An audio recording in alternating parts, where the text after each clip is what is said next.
Hola a todos y a todas, bienvenidos a Biografías con Historia. Imagina un hombre en medio del horror y la crueldad de la Segunda Guerra Mundial que desafió al régimen nazi y salvó a más de 1000 personas de una muerte segura. Pues esta es la historia extraordinaria de Oskar Schindler, un empresario alemán cuya valentía y humanidad en tiempos de oscuridad dejaron una huella imborrable en la historia. Desde el auge del Tercer Reich hasta sus esfuerzos por engañar a los oficiales nazis, la vida de Schindler se convirtió en un acto heroico de resistencia.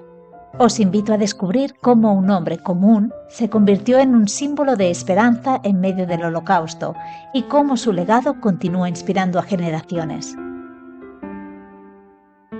Oskar nació el 28 de abril de 1908 en Svitao, que entonces pertenecía al Imperio Austrohúngaro y que ahora estaría en la República Checa. Nació y creció en el seno de una familia católica alemana de clase media. Fue el hijo mayor de los dos que tuvieron el matrimonio formado por el empresario Hans Schindler y su esposa y ama de casa Franziska. La hermana menor, Elfriede, nació 7 años después de Oskar. Su padre era una persona bastante inestable y conflictiva. Era alcohólico y tuvo varias relaciones extramatrimoniales, con lo que la infancia de Oskar no fue muy idílica, al igual que tampoco lo fue la relación que mantuvieron padre e hijo. Durante su niñez tuvo varios amigos judíos y asistió a la escuela primaria de su localidad, Svitao, aunque allí precisamente no destacó por ser un buen estudiante, sino que más bien fue haciendo. Luego estudió en una escuela técnica de la que fue expulsado en 1924, al poco de llegar, pero en la que consiguió ser readmitido otra vez. Tras su graduación se trasladó a la localidad de Brno, donde tomó cursos de ingeniería mecánica y aprendió oficios como chofer o de mantenimiento de maquinaria. En otoño de 1927 conoció a la que un año más tarde fue su mujer, Emily Pels, una chica unos meses mayor que él y que provenía de una próspera familia de granjeros, con una dinámica familiar totalmente opuesta a la de Oskar. Vivían en un ambiente estable, armonioso, muy religioso. No podían provenir de entornos más opuestos. Curiosamente, se conocieron gracias a su padre, o al menos indirectamente, ya que por aquel entonces Oskar trabajaba en el negocio familiar y había ido a visitar a la granja de los Pels para venderles un generador eléctrico. Y efectivamente saltaron las chispas cuando la vio. A partir de aquel día fue a visitarles con bastante frecuencia, bajo cualquier pretexto. Intentó venderles cualquier cosa con tal de poder verla, y la estrategia surgió efecto. Hay que decir que Schindler siempre se caracterizó y fue conocido por ser un hombre muy carismático y extrovertido. Su físico y su porte también ayudaban mucho porque era alto, guapo, elegante y, como se dice vulgarmente, con un piquito de oro, porque tenía una gran capacidad de persuasión y enorme talento para las relaciones públicas. Esto lo aplicó en todos los ámbitos de su vida. Se supo rodear de personas importantes y poderosas y era muy hábil para hacer negocios y persuadir a los demás para conseguir lo que él quería. Y con Emily no fue la excepción, y a las pocas semanas aceptó la propuesta de matrimonio que le lanzó Schindler. Los dos jóvenes se casaron el 6 de marzo de 1928, pero su matrimonio no fue tan bueno como se esperaba. Se instalaron en el piso de arriba de la residencia de la familia Schindler y esto tampoco ayudó ni fue muy buena idea porque los problemas con el alcohol de Hans, el padre, y su comportamiento problemático, por decirlo de una manera suave, hizo que la convivencia familiar y de la pareja fuera difícil y, por qué no, bastante mala. Emily y Oskar tuvieron una relación complicada y tumultuosa y con muchos altibajos. Se separaron varias veces, luego volvían a juntarse y así estuvieron durante las 3 décadas que estuvieron juntos. Oskar dejó el empleo que tenía en la empresa de su padre y trabajó en la compañía electrotécnica de Moravia. Lo dejó también y pasó a dirigir una empresa de conducción que tampoco duró mucho e interrumpió su vida laboral porque fue llamado al servicio militar, donde sirvió durante 18 meses en el ejército checo. Tras su paso por el ejército, regresó a la Compañía Electrotécnica de Moravia, pero a inicios de los años 30, tras el famoso crack del 29, Europa estaba atravesando tiempos económicamente muy duros y la empresa quebró, con lo que Oscar quedó desempleado y con unas expectativas futuras un poco negras. Schindler, que ya hacía años que, mantenía una relación con el alcohol bastante parecida a la de su padre, empezó a beber un poco más de la cuenta, con lo que los conflictos y las fricciones y los enfrentamientos con Emily también aumentaron y se fueron haciendo más frecuentes. Incluso llegaron a arrestarle en más de una ocasión por comportamiento inapropiado en público a causa de su estado de embriaguez. Afortunadamente la situación empezó a mejorar un poco cuando en 1932 entró a trabajar en el Banco Jaroslav Cimek de Praga. Trabajó allí 6 años y este empleo les permitió gozar de una estabilidad económica como no habían tenido hasta entonces. Oscar no dejó de beber y encima, en esta época, inició una relación amorosa con una mujer llamada Aurelie Schlegel, que curiosamente conocía desde hacía años porque trabajaba como secretaria en la empresa de su padre, y con la que tuvo dos hijos que, ilegítimos. Emily, con quien que no tuvo descendencia, era conocedora de este affair y de los otros que tuvo Oscar e incluso sabía de la existencia de hijos ilegítimos, pero aún así se mantuvo leal y a su lado por muchos años.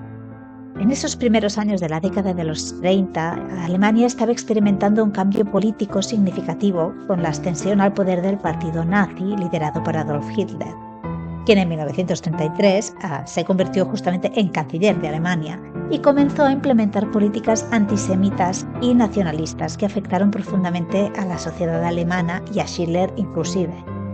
En 1935 se unió a un partido pro-nazi local y comenzó a recopilar información para una agencia de inteligencia militar alemana llamada Abwehr. Sus principales tareas consistían en reclutar a personal para la agencia y a recopilar información procedente de Checoslovaquia sobre ferrocarriles, instalaciones militares, movimientos de tropas, etc. Por todo ello, en 1938 las autoridades checoslovacas acabaron arrestándolo por espionaje y llegaron a retenerle en prisión durante algunos meses.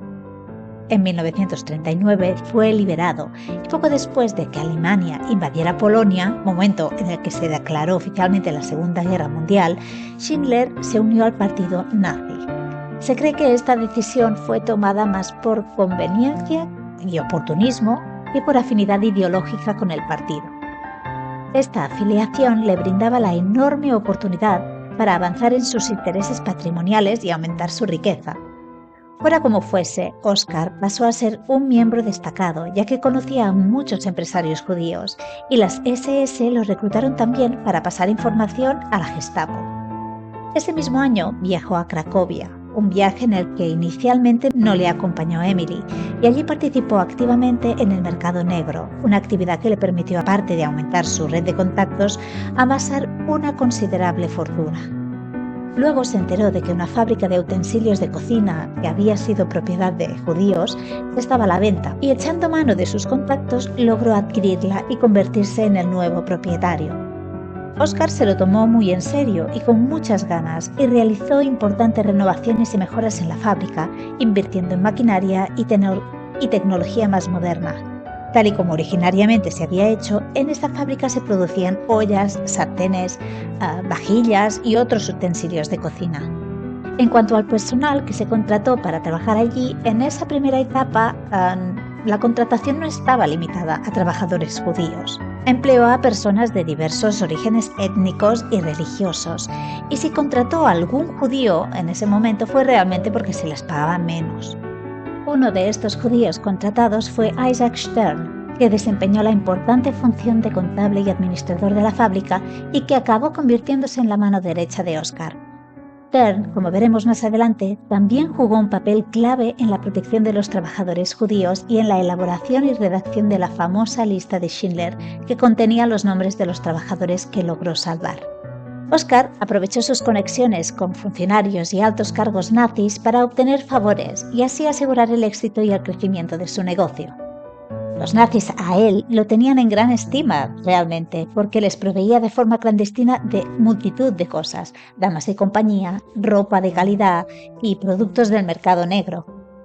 A medida que la guerra se intensificaba, el ejército alemán necesitaba más armas y más municiones, y Oskar, como buen emprendedor que era, se percató de ello, y su fábrica pasó entonces a la producción de armas, explosivos y municiones para los nazis. La fábrica a los pocos meses ya disponía de algunos centenares de trabajadores. Alrededor de 1942, el gueto de Cracovia, que era bastante más pequeño que el de Varsovia, estaba sobrepoblado. Y justo en enero de 1942 los líderes nazis emitieron una orden que llamaron la Decisión Final, que consistía en un plan de exterminio sistemático de los judíos europeos. Durante la implementación de la Decisión Final, y a medida que el Tercer Reich se expandía y conquistaba nuevos territorios, los nazis llevaron a cabo deportaciones de judíos de diferentes países europeos, como Polonia, Francia, Países Bajos, Bélgica, Grecia, Hungría, Yugoslavia y muchos otros. Los nazis establecieron que se utilizarían campos de exterminio como Auschwitz, Birkenau, Treblinka y otros para llevar a cabo este asesinato en masa de judíos.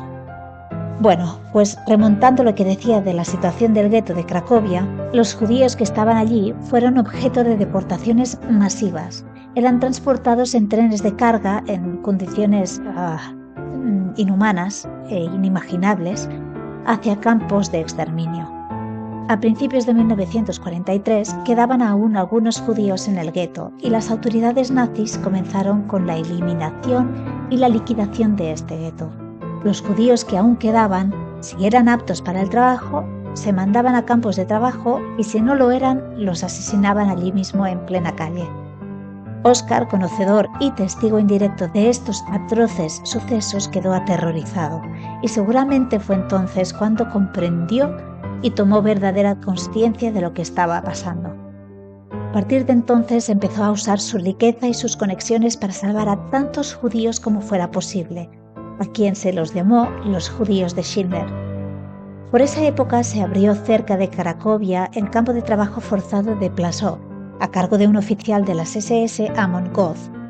Este hombre fue desgraciadamente conocido y famoso por su crueldad y su sadismo. Maltrataba y asesinaba a los prisioneros del campo de forma totalmente aleatoria y al azar por puro placer. Como la fábrica de Schindler suministraba material de gran importancia para el ejército alemán, consiguió que le permitieran contratar judíos internos en este campo de trabajo de Plaszow, y hasta incluso logró convencer a las autoridades nazis de que le permitieran establecer una subfábrica en el campo.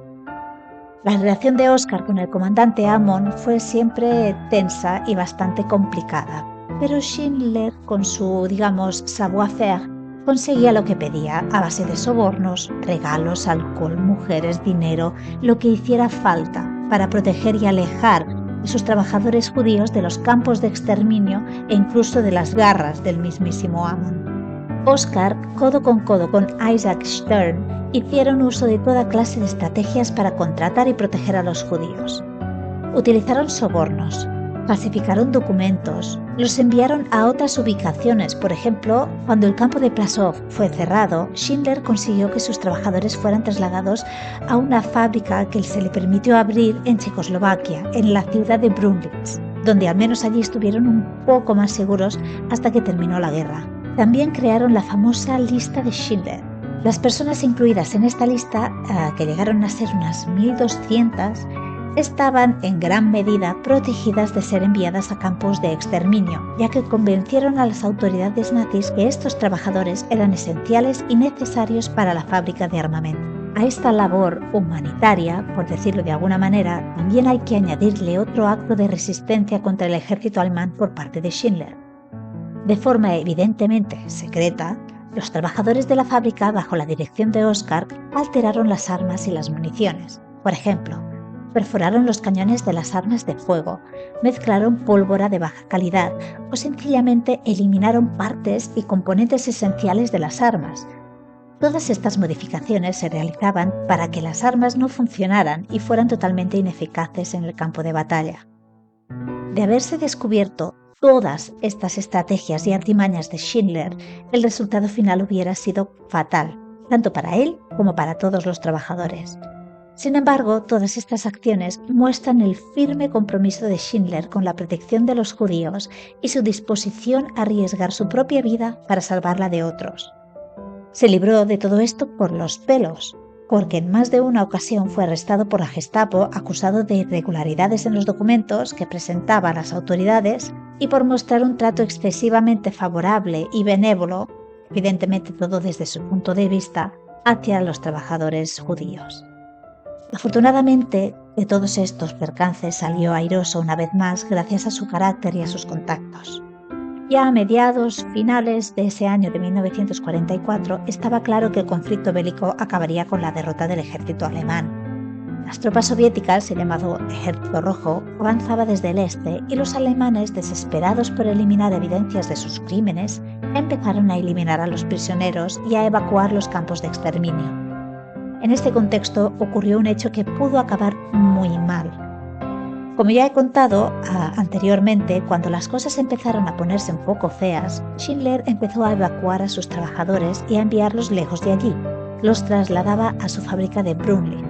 Pues bien, por otro lado, el comandante de Auschwitz, Rudolf Höss, recibió la orden de evacuar ese campo y enviar a los prisioneros que allí quedaban o bien en marchas de la muerte o en trenes hacia otros campos de concentración.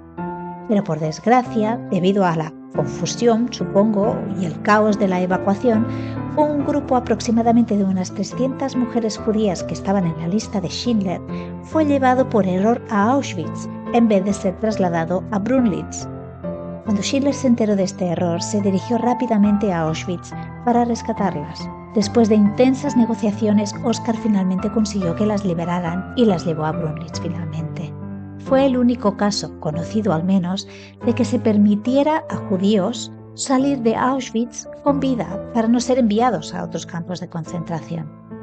Cuando todos los judíos de la lista consiguieron llegar a Brunlitz, el principal objetivo de Oskar y su mujer Emily fue la de garantizar el bienestar de los trabajadores y evitar que se los llevaran, al menos hasta que terminara la guerra. Por fin el conflicto bélico terminó en verano de 1945. Aunque Schindler había logrado salvar a más de 1000 judíos durante la guerra, su pasado como miembro del partido nazi y su colaboración con este régimen lo convirtieron en un objetivo para las autoridades aliadas. Tras la liberación, Schindler fue arrestado brevemente por las tropas soviéticas. Sin embargo, gracias a la intervención de sus trabajadores judíos que testificaron a su favor, fue liberado poco después. A pesar de ello, la situación de Schindler era incierta. Enfrentaba investigaciones por su colaboración con el régimen nazi y temía ser juzgado y condenado por sus acciones. Y además, económicamente hablando, estaba arruinado. Recordemos que había invertido toda su fortuna personal en alimentos, medicinas, sobornos y pagos para proteger a sus empleados y mantener su fábrica en funcionamiento. Después de la guerra, Schindler intentó reanudar su vida y establecer negocios en Alemania, pero ninguno de sus emprendimientos tuvo éxito debido a la falta de estabilidad económica en la posguerra. Aclaro que la destrucción y la devastación causadas por la guerra afectaron a la economía en general y dificultaron la recuperación de las personas, incluido el propio Schindler. Verse envuelto en investigaciones, en procesos legales, su falta de estabilidad financiera, todo ello hizo que en 1949 Oskar finalmente decidiera emigrar a Argentina junto con su esposa Emily. Pero su vida allí tampoco fue nada fácil, porque siguieron sin tener dinero y sin conseguir arrancar ningún negocio. Tanto en Alemania como en Argentina consiguió mantenerse a flote gracias a las ayudas que recibía de los judíos a los que salvó y de sus familiares. Finalmente, en 1957, se separaron y Oskar regresó a Alemania, mientras que Emily decidió quedarse en Argentina. El divorcio no llegó hasta el año siguiente. Pero es verdad que a partir de entonces ambos mantuvieron siempre una buena relación y sobre todo mucho respeto y apoyo. En 1962 su enorme labor fue reconocida pública y oficialmente cuando el Instituto Yad Vashem en Jerusalén le otorgó el título de Justo entre las Naciones. Esta distinción es concedida a personas no judías que arriesgaron su vida para salvar a judíos durante el Holocausto. Digamos que es el más alto honor que se puede recibir por parte de Yad Vashem. Oskar Schindler falleció de un paro cardíaco el 9 de octubre de 1974 en Hildesheim, Alemania, y fue enterrado en el cementerio católico del Monte de Sion, en Jerusalén. Tu tumba es un lugar de peregrinación para muchas personas que desean rendir homenaje, mostrar su agradecimiento y recordar su valiente labor durante los tiempos tan oscuros del Holocausto. Si habéis llegado hasta aquí, os lo agradezco enormemente y espero que hayáis aprendido algo con este vídeo. Y recordad que para entender el presente y el futuro hay que conocer el pasado. Un abrazo enorme para todos y para todas.